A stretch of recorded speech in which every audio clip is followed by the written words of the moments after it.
ओम ब्रह्म सत्यम सर्वधार। आज पतिव्रता और पति देव पर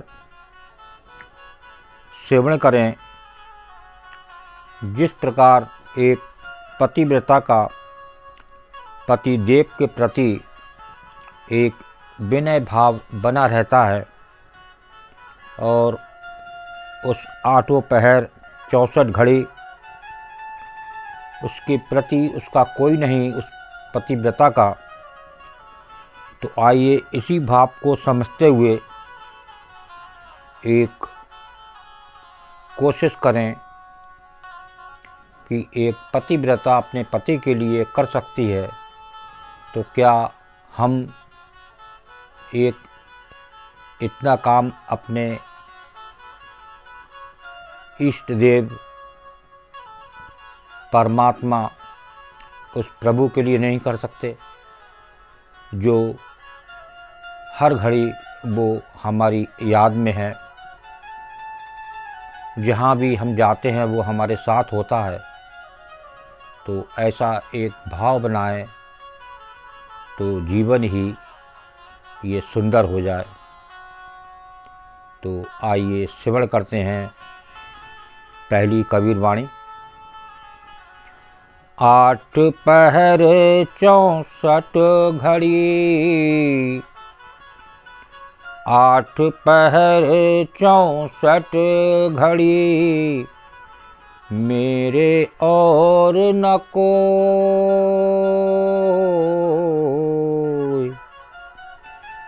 नैना माही तू बसे, नैना माही तू बसे, नींद ठौर नहीं होए कबीरा, नींद ठौर नहीं होए। 8 पहर 64 घड़ी, मेरे और न कोय, नैना माही तू बसे, नींद ठौर नहीं होए।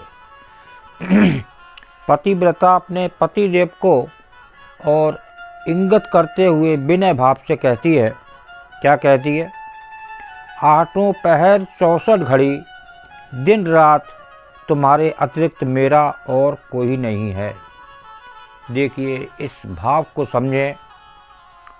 वो जिस प्रकार अपने पति देव को नहीं भूलती, हर घड़ी हर पल दिन रात उसकी याद में मग्न रहती है, ऐसा भाव इस संसारी जीव का, इस संसारी मानव का उस प्रभु के प्रति हो जाए, जिस प्रकार वो प्रभु सारे संसार की जीवों की सेवा कर रहा है। तो एक छोटा सा काम हम नहीं सीख सकते, तो ये सीखेंगे एक प्रभु का मनन करने से, प्रभु की याद करने से, तब बात बनती है। और आगे बता रहे हैं, मेरे नैनों में तो बस केवल तू ही बसता है, यहाँ तक कि नींद के लिए भी कोई स्थान नहीं है, अर्थात प्रतिक्षण तेरा ही ध्यान है। देखिए, नींद की भी परवाह नहीं है उस पतिव्रता को, उस पति देव के लिए। ऐसा भाव अगर बन जाए मन में, तो वो प्रभु हमारे खुश हो जाएं। तो आइए दूसरी वाणी को श्रवण करके समझें ये पतिव्रता और पति देव की लीला को। बार बार क्या आखिए, बार बार क्या आखिए, मेरे मन की सोच,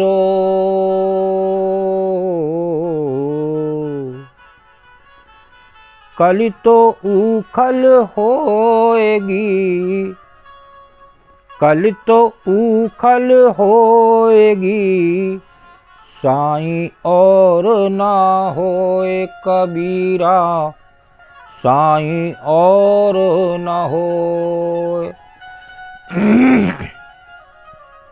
बार बार क्या आखिए मेरे मन की सोए, कल तो उखल होएगी, साईं और न होए। पतिव्रता प्रेम पूर्वक दृढ़ निश्चय के साथ कहती है कि मेरे मन में समाये हुए इस प्रेम संबंध की सब बातें बार बार क्या सुनोगे समझोगे। देखिए, एक पतिव्रता प्रेम से क्या कह रही है, उसका भाव क्या है, उसको समझें।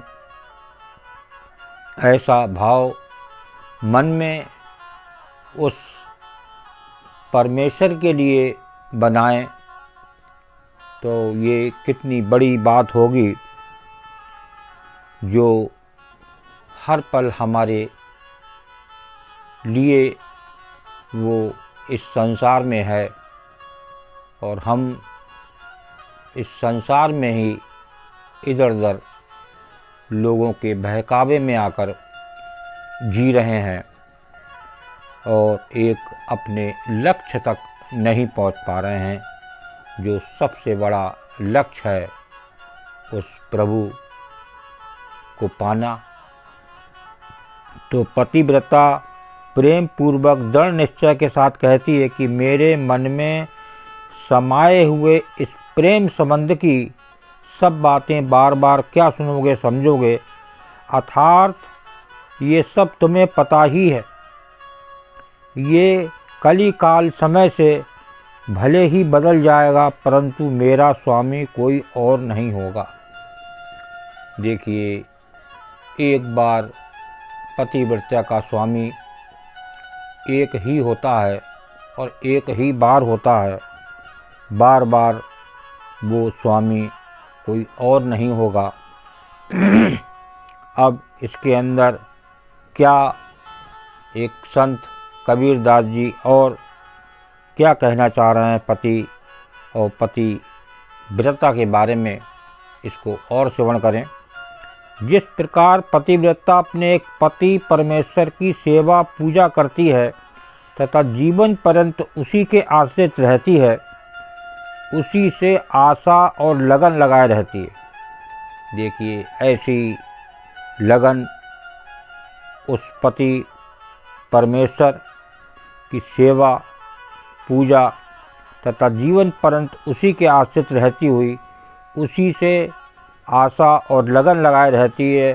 उसी प्रकार सब सेवक भक्तों एवं जिज्ञासुओं को चाहिए कि वे अपने एक सद्गुरु परमात्मा को जाने समझें तथा सदैव उसी की भक्ति साधना करें।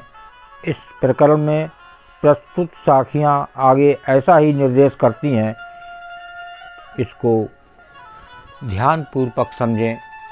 जिस प्रकार एक पति ने, एक पतिव्रता ने और एक पतिदेव के लिए जो बातें बताईं और समझाईं, ऐसा भाव उस एक परमात्मा में हो जाए तो ये जीवन ही चमक जाए, जीवन ही आनंदित हो जाए। हम उस आनंद के लिए सारे संसार में भ्रमण करते हैं कि वहाँ आनंद मिल जाए। उस आनंद लेने के लिए कभी हरिद्वार, कभी वृंदावन, कभी और चक्कर लगाते रहते हैं कि शायद वहाँ बहुत बड़े देवता हैं, वहाँ बहुत बड़ा स्थान है, वहाँ जाकर सबका भला होता है। तो वो ऐसी सोच हमारी अगर बन जाए तो हम उस प्रभु को कहीं जाने की ज़रूरत नहीं है, आपको वो प्रभु घर पर ही मिल सकते हैं। तो अंदर से भाव एक ऐसा होना चाहिए, एक मन ऐसा होना चाहिए जैसा पतिव्रता का पति देव के लिए होता है और एक माँ का बच्चे के प्रति होता है। उसका हर समय मन उस बच्चे में होता है। वो कहीं भी रहे, कहीं भी जाए, अगर बच्चा उसका साथ में है तब, नहीं है तब, उसका मन उस बच्चे में रहेगा।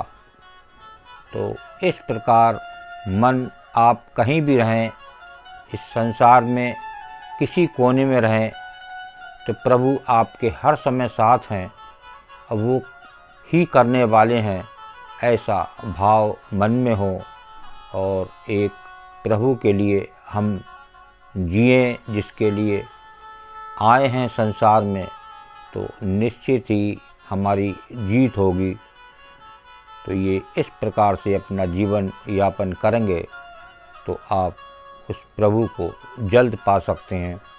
और जो आज नित्य प्रति संसार में दुखी जीव या मानव हैं, उनको भी आप समझा सकते हैं, एक अपनी बात रख सकते हैं, शायद किसी की समझ में आ जाए और वो एक सही रास्ते पर चल पड़े और उसका जीवन सफल हो जाए। ये एक निस्वार्थ सेवा होगी। ओम ब्रह्म सत्यम सर्वदा। दास की कबीर वाणी अच्छी लगी हो तो ज़रूर शेयर करें और चैनल को सब्सक्राइब करें ताकि और भी लोग इसका आनंद ले सकें। ओम ब्रह्म सत्यम सर्वदा।